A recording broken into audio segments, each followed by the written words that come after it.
గత కొద్ది రోజులుగా కాంగ్రెస్ పార్టీ ఈ ప్రభుత్వంలో మంత్రులు సీతారామ ప్రాజెక్టులో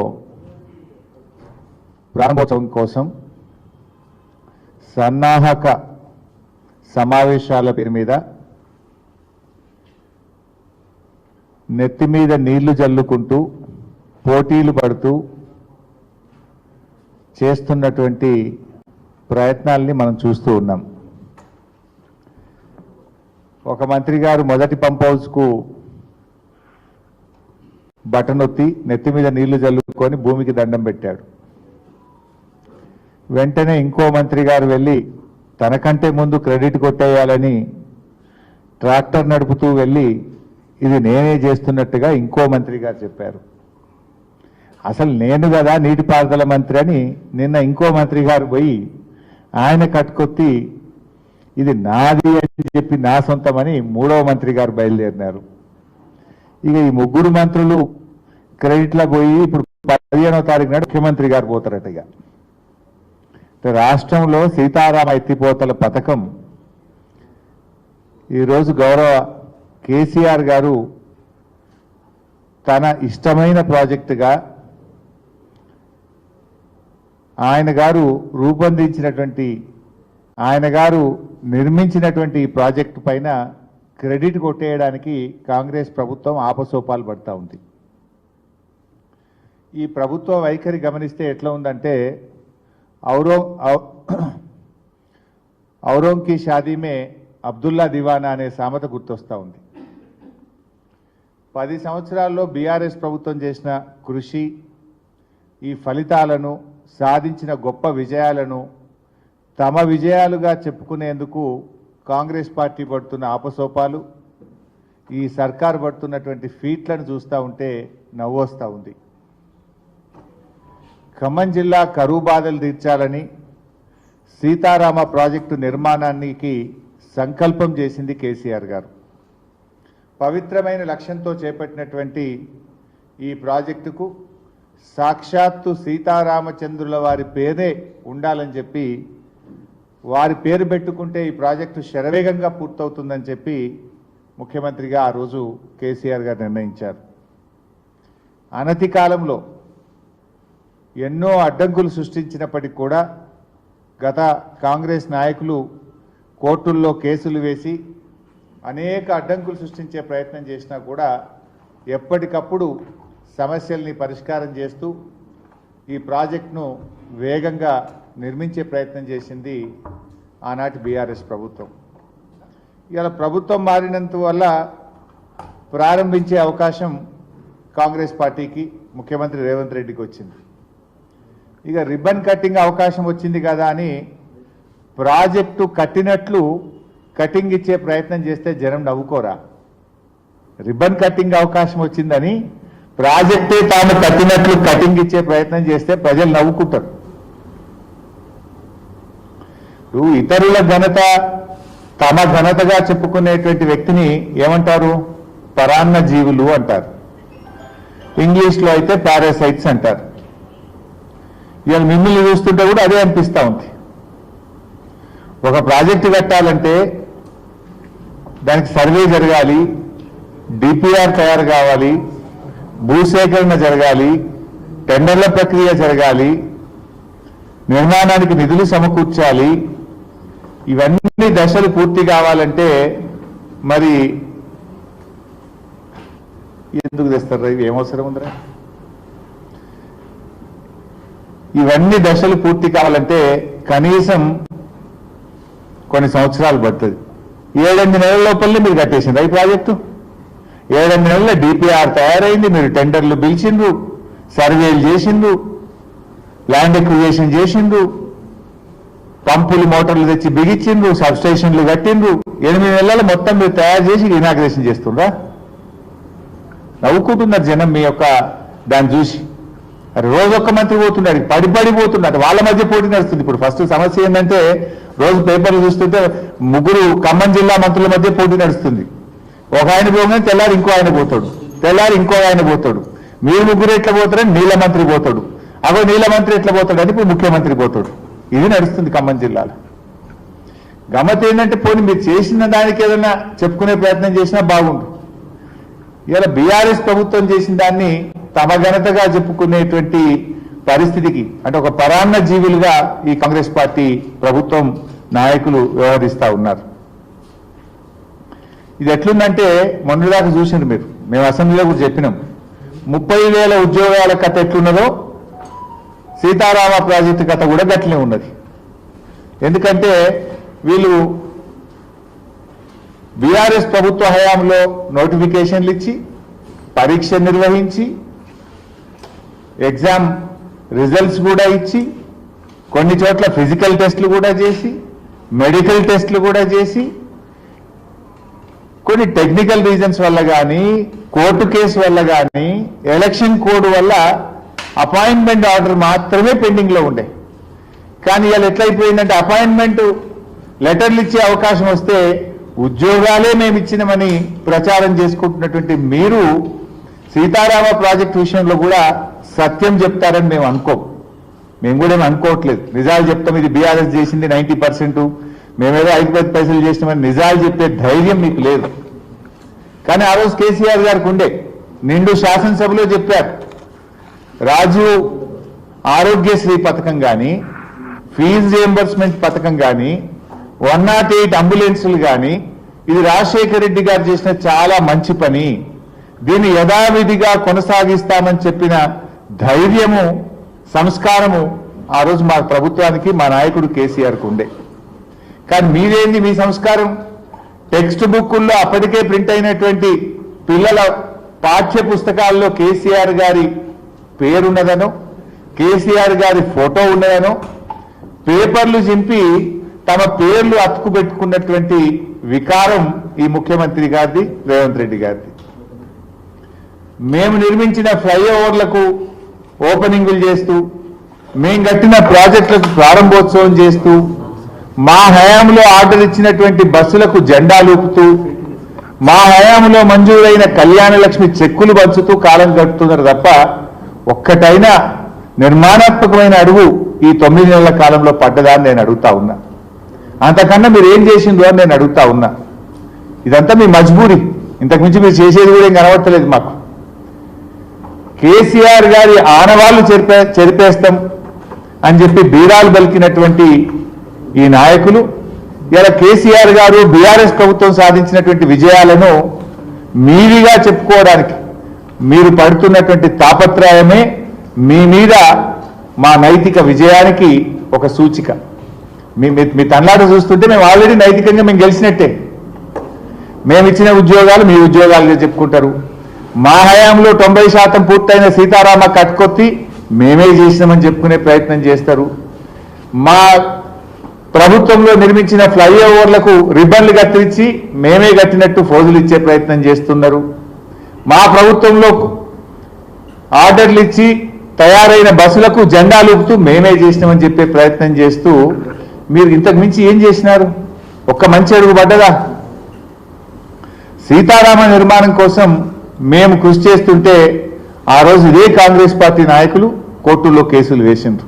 ఇది నేను చెప్తున్నదే కాదు, ఇక స్వయంగా తుమ్మల నాగేశ్వరరావు గారు ఆ రోజు ఏం చెప్పారో ఖమ్మం జిల్లా మంత్రి గారు మీరే వినండి ఒకసారి. నాకు ఈ జిల్లాని సంపూర్ణంగా మిగిలిపోయినటువంటి బృహత్తర కార్యక్రమాలు పూర్తి చేసే అవకాశం మళ్ళీ కేసీఆర్ గారు నాకు ఇచ్చారు. అందుకనే ఈ జిల్లాలో మిగిలిపోయినటువంటి సాగునీటి పథకం, నేను కలలుగన్నటువంటి పథకం ఈనాడు ముఖ్యమంత్రి గారి చేతులకి మీదుగా శంకుస్థాపన చేసినటువంటి ఈ జిల్లా జీవనాడి, ఈ జిల్లా ప్రజల చిరకాల వాంఛ గోదావరి జలాల్ని ఈ జిల్లా రైతాంగానికి ఇవ్వాలని ఆనాడు కాంగ్రెస్ ప్రభుత్వం ఆనాడు మొదలెట్టినటువంటి దుమ్మగూడాన్ని వాళ్ళ స్వార్థం కోసం, స్వలాభం కోసం, సొంతం కోసం, కమిషన్ల కోసం దాన్ని చిందరవందర చేసి ఒక్క చుక్క నీళ్లు ఇవ్వకుండా 2,000 కోట్లు దగా చేసినటువంటి కాంగ్రెస్ పార్టీ పాలకులు ఈ రోజు ఇరిగేషన్ ప్రాజెక్టుల గురించి, కేసీఆర్ గురించి ఒక్క మాట మాట్లాడే నైతిక హక్కు లేదు అని చెప్పి ఆ పార్టీ నాయకులు విజ్ఞప్తి చేయదలుచుకున్నాం. వారి పక్కనే నిలబడి కొంతమంది మాట్లాడుతున్నారు. ఇప్పుడు వారికి తుమ్మల గారే చెప్పాలి మరిగా. సో ఆ రోజు వారు చెప్పి నా జీవిత కళ, ఆకాంక్ష అని చెప్పి ఆ రోజు తుమ్మల నాగేశ్వరరావు గారు చెప్పారు. మరి ఈరోజు ఆ పార్టీ నాయకులు ఏం మాట్లాడుతుండో కూడా మనం చూస్తూ ఉన్నాం. నేను అడుగుతున్నా తుమ్మల నాగేశ్వరరావు గారిని, సీతారామ ప్రాజెక్టు నిర్మాణం ఇది బీఆర్ఎస్ పార్టీ ఘనత కాదని గుండెల మీద చేసుకొని చెప్పమనండి. నిజంగా కేసీఆర్ లేకుండా ఇంకొకరు ఉంటే అంత గొప్పగా ఖమ్మం జిల్లా గురించి సీతారామ ప్రాజెక్టు గురించి రూపకల్పన జరిగేదా అని నేను అడుగుతా ఉన్నా. ఈరోజు ఇవాళ సీతారామ అనేటువంటిది కేసీఆర్ గారి కళ, ఇవాళ ఆయన కృషి ఫలితం. ఎందుకంటే వారు చాలా దూరదృష్టితో ఆలోచించారు. ఖమ్మం జిల్లాలో అప్పుడు వాళ్ళు ఆలోచించిన రాజీవ్ సాగర్, ఇందిరా సాగర్లో కూడా కొన్ని మండలాలు వదిలిపెట్టినారు, కొన్ని నియోజకవర్గాలు వదిలిపెట్టినారు. ప్రతి సంవత్సరం కూడా కృష్ణా నదిలో ఆలస్యంగా నీళ్లు రావడం వల్ల ఒక పంటనే సాగు జరుగుతూ ఉంది, వానాకాలం జరిగేటువంటి పరిస్థితి లేకుండా పోయింది. ఆ జిల్లా గోదావరి నదిని ఒడిసి పట్టుకొని అత్యంత ఎక్కువ పరివాహక ప్రాంతం ఉన్నటువంటి జిల్లా ఖమ్మం జిల్లా. స్వాతంత్రం వచ్చినప్పటి నుంచి ఎంతోమంది పాలకులు, ఎన్నో పార్టీలు వచ్చిపోయినాయి, కానీ ఖమ్మం జిల్లాకు చుక్క గోదావరి నీళ్ళు ఇచ్చిన పాపాన పోలేదు. అందుకే కేసీఆర్ గారు ఖమ్మం జిల్లా 2 పంటలు పండాలి, 2 పంటలు పండేటువంటి జిల్లాగా ఖమ్మం జిల్లాను మార్చాలని చెప్పి వారు సీతారామ ఎత్తిపోతల పథకానికి రూపకల్పన చేసినారు. వాస్తవానికి గత రాజీవ్ సాగర్ కానీ ఇందిరా సాగర్లో వాళ్ళు పెట్టిన నీటి సామర్థ్యం 3000 క్యూసెక్కులు మాత్రమే. కానీ కేసీఆర్ గారు 9000 క్యూసెక్కులు ప్రతిరోజు తీసుకునే విధంగా సీతారామ రూపకల్పన చేసినారు. అంటే 3 అంతలు. మీరు 3000 క్యూసెక్కులు పెడితే 9000 క్యూసెక్కులు గోదావరి నుంచి తెచ్చే విధంగా కేసీఆర్ గారు ఆలోచించారు. ప్రాజెక్ట్ అంటే 100 ఏళ్ల కోసం కడతాం, ఏదో ఒక రోజు కోసమో ఓట్ల కోసమో ఆలోచించేది కాదు. భవిష్యత్ తరాల కోసం 100 ఏళ్ల తర్వాత ఉండేటువంటి అవసరాలను దృష్టిలో పెట్టుకొని ప్రాజెక్ట్ నిర్మిస్తారు. కేసీఆర్ గారు అటు కృష్ణా జలాలు రోజు రోజుకు తగ్గిపోతూ ఉన్నాయి, కృష్ణాలో నీళ్లు రాకపోయినా గోదావరి నీళ్లతో సాగర్ ఆయకట్టును కూడా సప్లిమెంట్ చేయాలని ఆలోచన చేశారు. ఖమ్మం జిల్లాలోని ప్రతి మండలానికి, ప్రతి గ్రామానికి, ప్రతి ఎకరానికి సాగునీరు అందించే విధంగా సీతారామ ప్రాజెక్టును రూపకల్పన చేసినారు. అంత గొప్పగా ఆలోచించింది. దీన్ని మేం చేసినామంటారు. ఏం చేసింది మీరు? ఇవాళ ఈ ప్రాజెక్టులో చూస్తే మెయిన్ కెనాల్లో 8 ప్యాకేజీలు ఉన్నాయి. 8 ప్యాకేజీల్లో మా ప్రభుత్వం ఉన్నప్పుడే 5 ప్యాకేజీలు కంప్లీట్గా పూర్తయినాయి. మిగతా 3 ప్యాకేజీల్లో 80% పనిచేసి పెట్టినాం. మెయిన్ కెనాల్లో ఉండే 8 ప్యాకేజెస్లో 5 ప్యాకేజీలు అయితే ఇంటోటో పూర్తి చేశాం. మిగతా 3 ప్యాకేజీల్లో కూడా 80% పని పూర్తయింది. అంటే ఓవరాల్గా ప్రాజెక్ట్ చూస్తే 90% వర్క్ డన్. పంపులు, మోటార్లు అన్నీ కూడా అప్పుడే పెట్టినాం. వాళ్ళు ఇప్పుడు అలా మొదటి పంప్ హౌస్ కానీ, 2వ పంప్ హౌస్ కానీ, 3వ పంప్ హౌస్ కానీ వాళ్ళు ఏదైతే ఆన్లు చేస్తున్నారో, ఇలా కట్కలు ఒత్తుతున్నారో, పంప్ హౌస్ల నిర్మాణం కానీ, మోటార్లు బిగించడం కానీ, సబ్స్టేషన్ల నిర్మాణం కానీ, ఈ 3 పంప్ హౌజులు కూడా బీఆర్ఎస్ ప్రభుత్వ హయాంలో జరిగినవే. ఇది ఖమ్మం జిల్లా ప్రజలకు తెలుసు, యావత్ తెలంగాణ ప్రజలకు కూడా తెలుసు.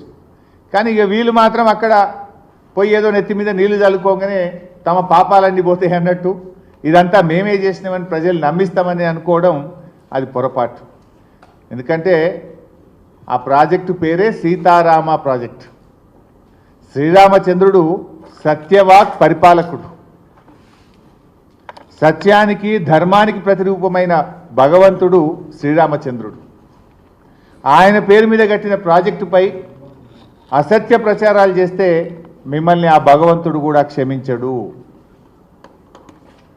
మీరేదైనా నిజంగా నిర్మాణం చేసి మీ హయాంలో పూర్తి చేస్తే ఆ విజయాలు మీరు చెప్పుకోండి, మాకేం అభ్యంతరం లేదు. ఇతరుల ఘనతను తమ ఘనతగా చెప్పుకునే దారిద్ర్యం నుంచి బయటకు రావాలని నేను కాంగ్రెస్ పార్టీ నాయకులకు హితవు పలుకుతా ఉన్నా. ఈరోజు ఈ ప్రాజెక్టు గురించి నిన్న కూడా మంత్రి గారు ఉత్తమ్ కుమార్ రెడ్డి గారు అంటే అన్ని అబద్ధాలే చెప్పడం, దుష్ప్రచారం చేయడమే. కాళేశ్వరం మునిగిపోయింది అన్నారు, 1,00,000 కోట్లు మునిగిపోయినాయి అన్నారు. ఇప్పుడు నీళ్ళు వస్తలేవా? అట్లనే నిన్నటి పేపర్లో, ఇది ఈరోజు పత్రిక, మంత్రి గారు మాట్లాడుతూ ఏమంటాడు, గత ప్రభుత్వం ఈ ప్రాజెక్టును ప్రారంభించిన నీటి కేటాయింపులు జరగలేదని, కాంగ్రెస్ ప్రభుత్వం వచ్చాకే కేంద్రంతో సంప్రదింపులు జరిపామని, తద్వారా ప్రాజెక్టుకు 67 టీఎంసీల నీటిని కేటాయించినట్లు ఉత్తమ్ కుమార్ రెడ్డి గారు చెప్పారట. ఇది కేంద్ర ప్రభుత్వం నుంచి వచ్చిన లెటర్లు. హైడ్రాలజీ క్లియరెన్స్, ఇది డేట్ వచ్చి హైడ్రాలజీ క్లియరెన్స్కు 3/4/2023 3 ఏప్రిల్ 2023లో ప్రాజెక్టుకు 67 టీఎంసీల నీటిని కేటాయిస్తూ కేంద్ర జలవనరుల విభాగం సెంట్రల్ వాటర్ కమిషన్ ఇచ్చిన ఉత్తర్వు. రెండవది ఇంటర్స్టేట్, ఒక ప్రాజెక్టుకు నీటి కేటాయింపులు జరగాలంటే ఆ నది మీద ఉన్నటువంటి ఇతర రాష్ట్రాలు కూడా ఒప్పుకొని ఇతర రాష్ట్రాల నుంచి కూడా కాన్సెంట్ తెచ్చి అప్పుడు కేంద్రంలో సెంట్రల్ వాటర్ కమిషన్ ఆ వాటర్ అలొకేషన్ చేస్తుంది. గోదావరిలో మహారాష్ట్ర అనుమతి, ఆంధ్రప్రదేశ్ అనుమతి, కర్ణాటక అనుమతి కూడా తెచ్చిన తర్వాత ఆ 3 రాష్ట్రాలకు తిరిగి మేమే అనుమతులు తెచ్చాం.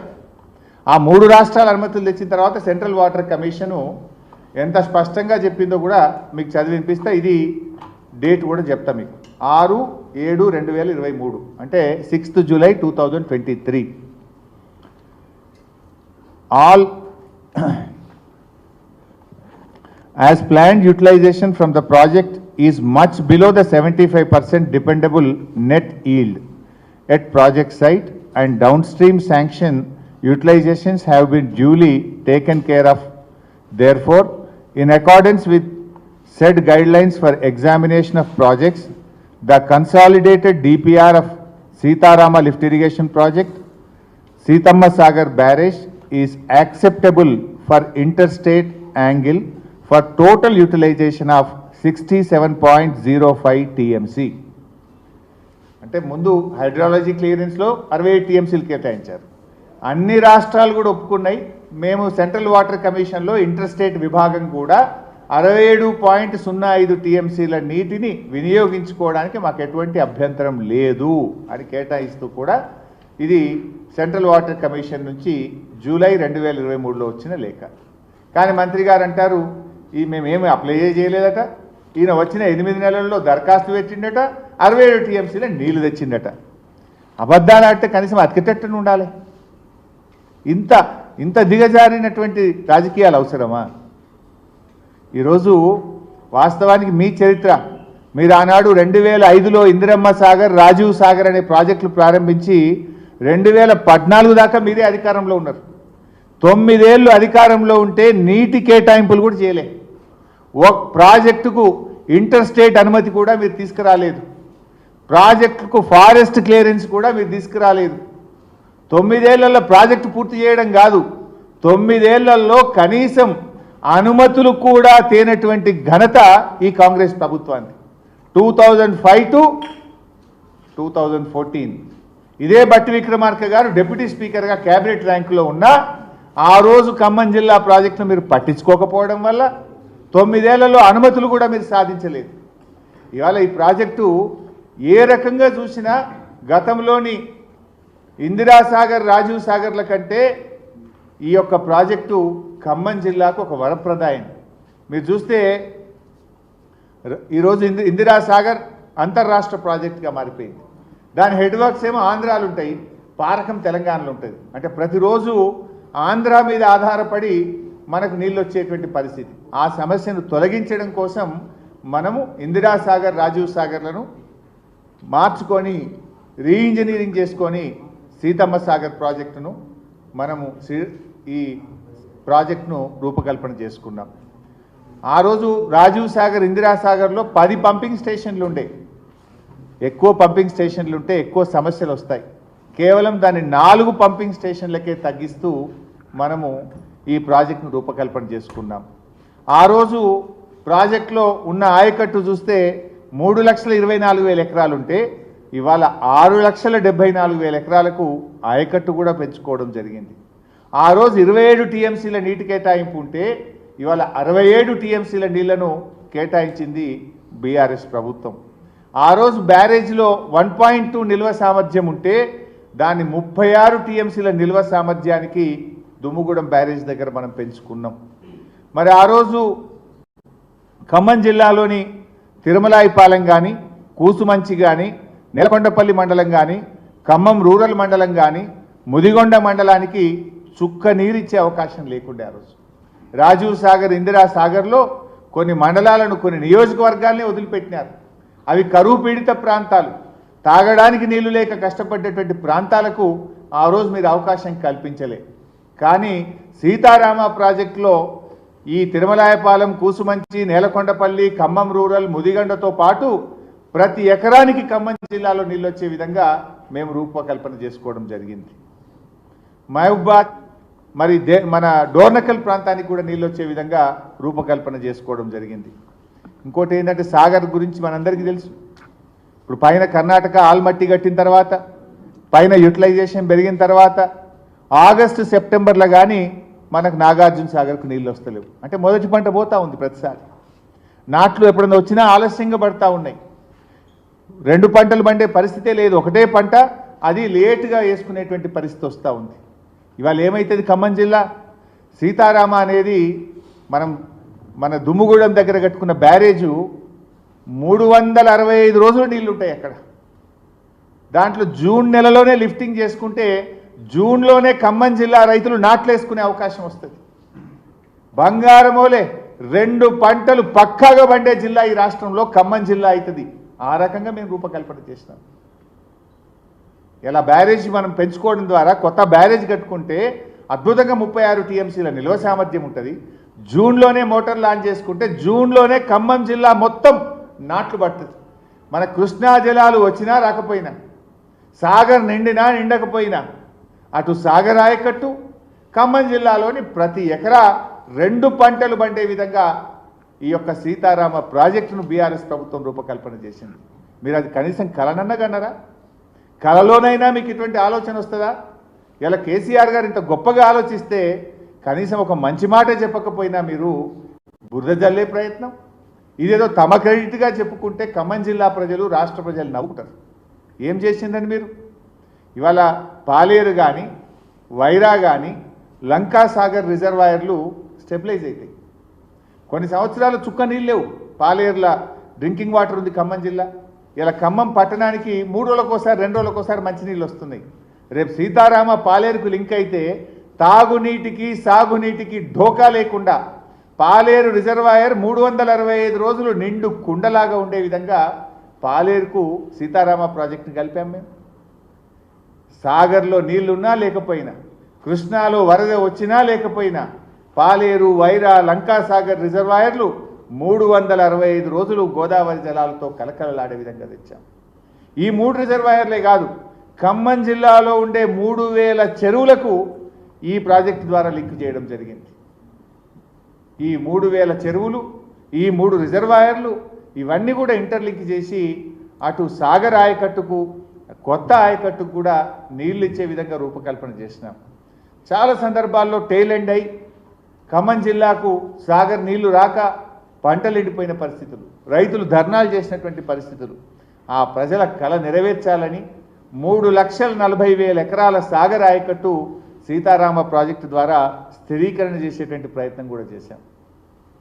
ఆనాడు రాజీవ్ సాగర్, ఇందిరా సాగర్లో జల విద్యుత్ ఉత్పత్తి లేదు. కానీ ఈరోజు సమ్మక్క బ్యారేజ్లో, ఈరోజు సీతమ్మ బ్యారేజ్లో 280 మెగావాట్ల విద్యుత్ ఉత్పత్తి కూడా మనం సీతమ్మ బ్యారేజ్లో రూపకల్పన చేయడం జరిగింది. ఇవాళ కేంద్రం నుంచి కూడా అటవీ అనుమతులు కానీ, హైడ్రాలజీ క్లియరెన్స్ కానీ, ఇంటర్స్టేట్ క్లియరెన్స్ కానీ, మోటా క్లియరెన్స్ కానీ అనేక అనుమతుల్ని కూడా సీతమ్మ సాగర్కు, ఈ ప్రాజెక్టుకు కూడా బీఆర్ఎస్ ప్రభుత్వం సాధించింది.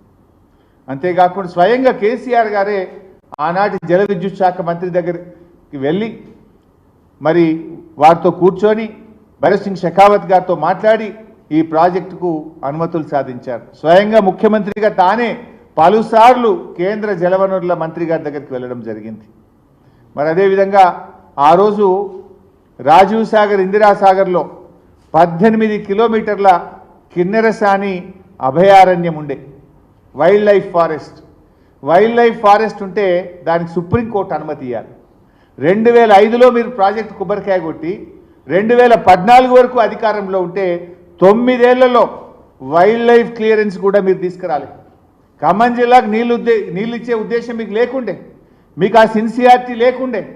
9 ఏళ్ళు మీరు అధికారంలో ఉన్న ప్రాజెక్టు పనులు పక్కన పెట్టండి, కనీసం వైల్డ్ లైఫ్ ఫారెస్ట్ క్లియరెన్స్ అనేది తెచ్చిందా? ఆ రాజీవ్ సాగర్, ఇందిరా సాగర్ను వైల్డ్ లైఫ్ ఫారెస్ట్లో ఇరికిచ్చారు మీరు. కానీ ముఖ్యమంత్రి గారు ఆనాడు కేసీఆర్ గారు ఆలోచించి వైల్డ్ లైఫ్ ఫారెస్ట్ నుంచి బయటకు తీసుకొచ్చి సీతారామ ప్రాజెక్టుకు మనము ఎలాంటి ఇబ్బందులు లేకుండా అన్ని అనుమతులు తెచ్చింది ఇవాళ బీఆర్ఎస్ ప్రభుత్వం. ఆ రోజు పైప్ లైన్లు మీరు 77 కిలోమీటర్లు పెట్టారు, మెయింటెనెన్స్ ప్రాబ్లమ్స్ వస్తాయి. ఆ ప్రెషర్ మెయిన్స్ను 77 కిలోమీటర్ల నుంచి 8.5 కిలోమీటర్లకు తగ్గించింది కూడా బీఆర్ఎస్ ప్రభుత్వం. ఇట్లా చెప్పుకుంటూ పోతే ఎన్నో ఆలోచనలతోని ఖమ్మం జిల్లా ఒక శాశ్వత పరిష్కారాన్ని ఇవ్వాలని చెప్పి బీఆర్ఎస్ ప్రభుత్వం మరి కృషి చేసింది. మేం చేసినటువంటి దీన్ని ఇదేదో మేమే మొత్తం కాంగ్రెస్ ప్రభుత్వం వచ్చిన తర్వాతనే ప్రాజెక్టు కొబ్బరికాయ కొట్టినట్టు, వీళ్ళు రాత్రులంతా కష్టపడి పనిచేసినట్టు ఆ క్రెడిట్ కొట్టేసే ప్రయత్నం చేస్తూ ఉన్నారు. ఏదంటే వాస్తవాలు మాట్లాడండి. తప్పకుండా ఇది మాకు చాలా సంతోషం. ఇవాళ బీఆర్ఎస్ పార్టీ కానీ మా నాయకుడు కేసీఆర్ కానీ ఖమ్మం జిల్లాకు గోదావరి జలాలు రావడం అనేటువంటిది మాకెంతో సంతోషాన్ని ఇస్తుంది. ఇలా ప్రభుత్వం మారడం వల్ల మీకు ప్రారంభోత్సవం చేసే అవకాశం రావచ్చు, దానికి మాకేం బాధ లేదు. కానీ వాస్తవాలు చెప్పండి, వాస్తవాలు మాట్లాడండి. నిజంగా ఈ ప్రాజెక్టు వల్ల ఖమ్మం జిల్లా రూపురేఖలు మారిపోతాయి.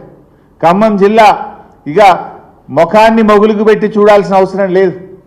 ముఖాన్ని ఏ ఆల్మట్టి నిండుతుందా, తుంగభద్రలో వరదొస్తుందా, కృష్ణాలో వరదొస్తుందా అని ఎదురు చూడాల్సిన అవసరం లేదు. కటకొత్తుతే ఆ సీతారాముల వారికి మొక్కి కటకొత్తుతే జూన్లో నాట్లు పట్టనే ఉంటాయి. గలగల గోదారమ్మ మా ఖమ్మం జిల్లా పంట పొలాల్లో ప్రవహించే విధంగా ఈ ప్రాజెక్టు రూపకల్పన చేశాం. ఇంత అద్భుతంగా ఈ ప్రాజెక్టు రూపకల్పన జరిగింది. ఇవాళ దాని ఫలితాలు రావడం నిజంగా చాలా సంతోషం. తప్పకుండా బీఆర్ఎస్ పార్టీ ఆధ్వర్యంలో కూడా మొత్తం ఖమ్మం జిల్లా అంతా కూడా పండుగ నిర్వహించుకుంటాం.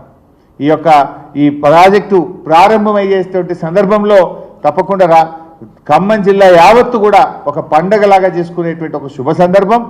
దీన్ని బీఆర్ఎస్ పార్టీ పక్షాన కూడా బ్రహ్మాండంగా ఒక పండుగను కూడా నిర్వహిస్తాం, ఒక వేడుకను జరుపుకుంటామని చెప్పి కూడా తెలియజేస్తా ఉన్నాం. మాకేమీ బేసిజాలు లేవు, మాకేం మీలాగా క్రెడిట్ స్కోరింగ్ల కోసం మేము పనిచేయలేదు. మేము నిజాయితీగా పనిచేసినాం, భవిష్యత్ తరాలను దృష్టిలో పెట్టుకొని పనిచేసినాం. ఏం చేసినా ఈ రాష్ట్రం 100 ఏళ్ల పాటు మరి చల్లగా ఉండాలి, రైతులకు మేలు జరగాలి, భవిష్యత్ అవసరాలు దృష్టిలో పెట్టుకొని పనిచేసినాం తప్ప మేము తాత్కాలికమైన పని చేయలేదు. ఇవాళ 9000 క్యూసెక్కులు పెట్టినాం. ఆ రోజు రాజీవ్ సాగర్, ఇందిరా సాగర్లో 3200 క్యూసెక్కులు ఉంటే ఇవాళ 3 అంతలు 9000 క్యూసెక్కులు పెట్టినాం. అంటే ఇక్కడ ఇంకో చాలా ఇంపార్టెంట్ పాయింట్, పాలేరు దాకా నీళ్ళు వస్తున్నాయి, గోదావరి నీళ్ళు. పాలేరుకి వస్తే ఏమవుతుంది, ఒక చిన్న పంపు రివర్స్ పంపింగ్లో మనం ఎట్లయితే వరద కాలువలో ఎస్ఆర్ఎస్పిలో పెట్టుకున్నామో ఒక చిన్న పంపు పెట్టుకుంటే నల్లగొండ జిల్లా మొత్తం కూడా గోదావరి జలాలతో నల్లగొండ జిల్లాలోని సాగర్ ఆయకట్టు కూడా నీళ్ళు వచ్చే అవకాశం ఉంటుంది. భూసేకరణ ఉండదు, అతి తక్కువ ఖర్చుతో పాలేరు బ్యాక్ వాటర్ నుంచి ఒక చిన్న లిఫ్ట్ పెట్టుకుంటే కృష్ణా జలాలు వచ్చినా రాకపోయినా నల్లగొండ జిల్లాకు కూడా గోదావరి జిల్లాలు తీసుకుపోయే అవకాశాన్ని కూడా ఆ రోజు కేసీఆర్ గారు దృష్టిలో పెట్టుకొని ఆలోచన చేసింది. మనకేంటంటే ఆ కృష్ణా ట్రిబ్యునల్ ముందు వాదనలు అవుతున్నాయి. కృష్ణాలో మన రాష్ట్రం యొక్క వాటా సాధించాల్సినటువంటి అవసరం ఉంది కనుక అప్పుడే మనం ఆ డిపిఆర్లో పెట్టలే. ఒకసారి కృష్ణాల రైట్ఫుల్ షేర్ మనకు రాగానే ఈ పాలేరు నుంచి ఒక చిన్న పంపు పెట్టుకుంటే ఎప్పుడన్నా కృష్ణాలో వరద రాకపోయినా నీళ్లు రాకపోయినా నల్లగొండ జిల్లాకు కూడా గోదావరి జలాలు అందించేంత భవిష్యత్తు దృష్టిలో పెట్టుకొని దూరదృష్టితోని కేసీఆర్ గారి ప్రభుత్వం పనిచేసింది. ఇంత గొప్పగా మేము ఇలా రాష్ట్రం కోసం ఆలోచించినటువంటి వాళ్ళం. కానీ మీరు మాత్రం కేవలం రాజకీయ ప్రయోజనాల కోసం, మీరు చిన్న చిన్న దానికోసం మీ ప్రభుత్వం పనిచేస్తూ ఉంది. ఇవాళ ఏమైపోయింది రాష్ట్రంలో, మీరు పరిపాలన చూస్తే అంత ఆగమాగం అయిపోయింది రాష్ట్రం. ఎక్కడ చూసినా ఇవాళ రాష్ట్రంలో విషజ్వరాలు, రాష్ట్రంలో ప్రజలు విషజ్వరాలతో పురాణాలు విడుస్తూ ఉన్నారు. మంచమెక్కిన మాన్యమని పతాక శీర్షికన పత్రికల్లో వార్తలు వస్తూ ఉన్నాయి. దవాఖానలలో మంచాలు దొరకని పరిస్థితి ఏర్పడ్డది. ప్రభుత్వ ఆసుపత్రులలో బెడ్లు లేవు. చిన్న పిల్లలు కూడా చనిపోతున్నారు. ఈరోజు ఇలా 8 నెలల బాలుడు కూడా ఈరోజు విషజ్వరంతో మరి చనిపోయినటువంటి పరిస్థితి. ప్రజ్వల్ అనేటువంటి 8 నెలల బాబు డెంగ్యూతో చనిపోయిన పరిస్థితి. ఆసిఫాబాద్ జిల్లా గండిపేట గ్రామంలో 32 ఏళ్ల కాశీనాథ్, 18 ఏళ్ల పూజ అనే అమ్మాయి కూడా విషజ్వరాలతో చనిపోయింది. రాష్ట్రంలో దాదాపు 3000 డెంగ్యూ కేసులు నమోదైనవి. వేలాది మంది చికెన్ గునియా, వైరల్ ఫీవర్స్, విషజ్వరాలతో ప్రజలు బాధపడతా ఉన్నారు. అంటే గందరగోళం అయిపోయింది. దవాఖానాల మందులు లేవు. ప్రజలు చాలా ఇబ్బంది పడుతున్నటువంటి పరిస్థితి ఉన్నది. ప్రజలు విలవిల్లాడుతున్నటువంటి పరిస్థితి ఉంది. పసికందులను కుక్కలు విక్క తింటున్నాయి. హాస్పిటళ్లలో మందులు లేవు.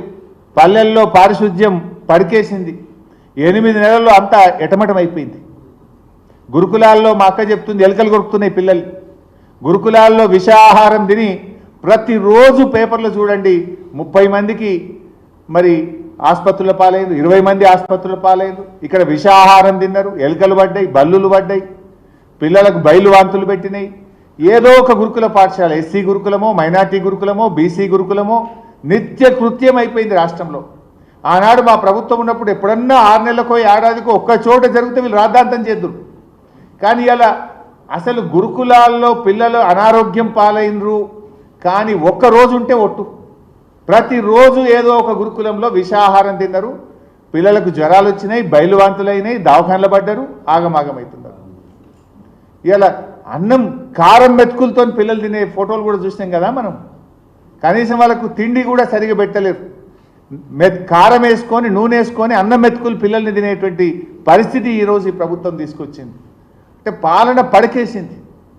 మీరు ఎంతసేపు మార్కులు, స్కోరింగులు, బ్రేకింగులు, గోబల్స్ ప్రచారము, దుష్ప్రచారాల మీద దృష్టి పెట్టింది తప్ప మీరు ఈ పబ్లిసిటీ స్టంట్స్, నేను ఇకనైనా దిగండి, పబ్లిసిటీ స్టంట్స్ మానండి, గవర్నెన్స్ మీద దృష్టి పెట్టండి అని నేను ప్రభుత్వాన్ని కోరుతా ఉన్నా.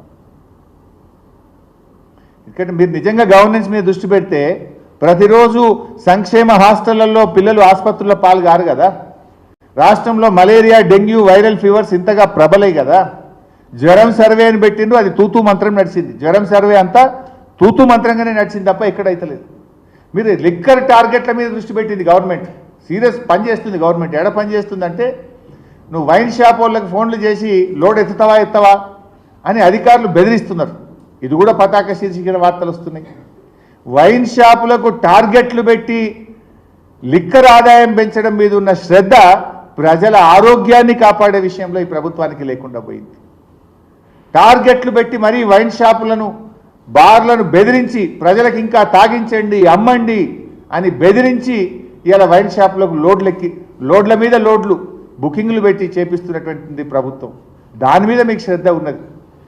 ఇవాళ ప్రభుత్వ సంక్షేమ హాస్టల్లో పిల్లలు పడుతున్న కష్టాల మీద ఏ మంత్రి కూడా పోతలేడు. ఓ హాస్టల్లో పోయి ఒక మంత్రి అన్నం తిన్నాడా? ఎక్కడన్నా ఓ హాస్టల్లో పిల్లలు ఆసుపత్రి పాలైతే ఒక్క మంత్రి గారు పరామర్శించిందా?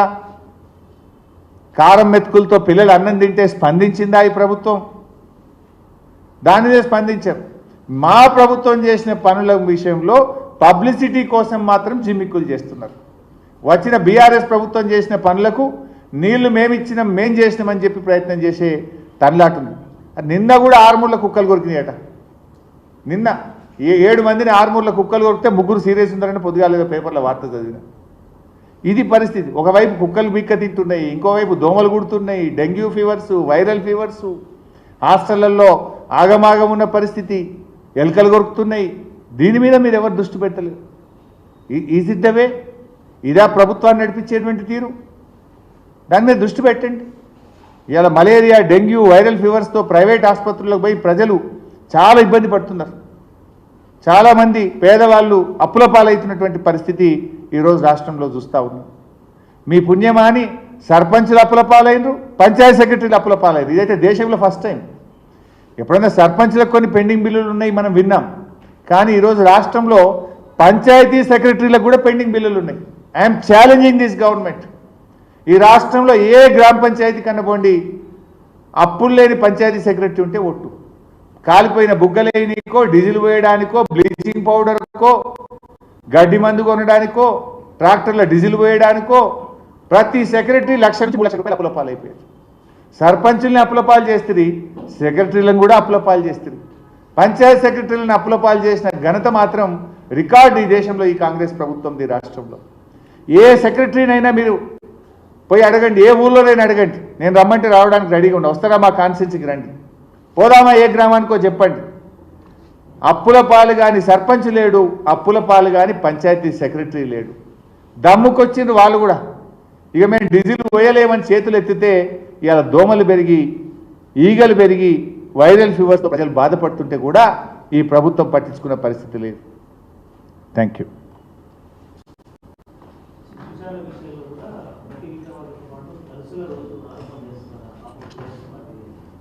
కేటీఆర్ గారు చాలా స్పష్టంగా చెప్పింది కదా, ఈరోజు కూడా ట్వీట్ చేసినారు చూడండి.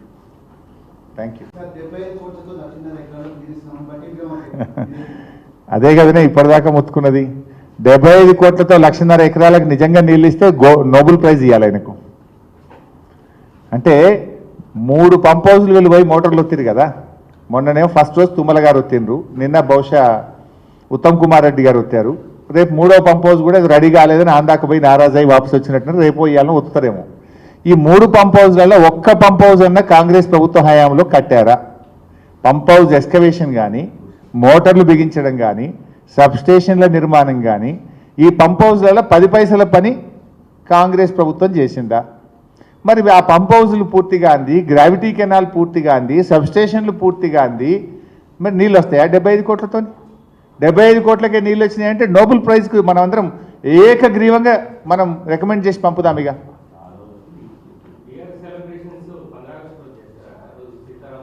ఎప్పుడైతే ఖమ్మం జిల్లా ప్రజలకు గోదావరి జలాలు అందుతాయో ఆ రోజు మేము తప్పకుండా సెలబ్రేట్ చేస్తాం. నిజంగా పండగ ప్రజల పండగే బీఆర్ఎస్ పండగ. మాకు ప్రజల ఆనందమే బీఆర్ఎస్ పార్టీ ఆనందం. ఖమ్మం ప్రజల చిరకాల కోరిక, ఖమ్మం ప్రజల ఆకాంక్ష నిజమైంది. అంతకంటే గొప్పదేంది? స్వాతంత్రం వచ్చిన తర్వాత కాంగ్రెస్ ప్రభుత్వాలు, తెలుగుదేశం ప్రభుత్వాలు, ఎందరో పాలకులు వచ్చిపోయింది. చుక్క నీళ్లు, గోదావరి నీళ్లు ఖమ్మం జిల్లా ప్రజలకు అందినాయా? ఇవాళ భక్త రామదాస్ అయినా, సీతారామ ప్రాజెక్ట్ అయినా అది కేసీఆర్ ఘనత, బీఆర్ఎస్ ఘనత. భక్త రామదాస్ ద్వారా పాలేరుకు నీళ్ళు అందించిందంటే అది కేసీఆర్ గారు. ఇవాళ సీతారామ ప్రాజెక్ట్ ద్వారా నీళ్ళు అందినాయంటే అది కేసీఆర్ గారు.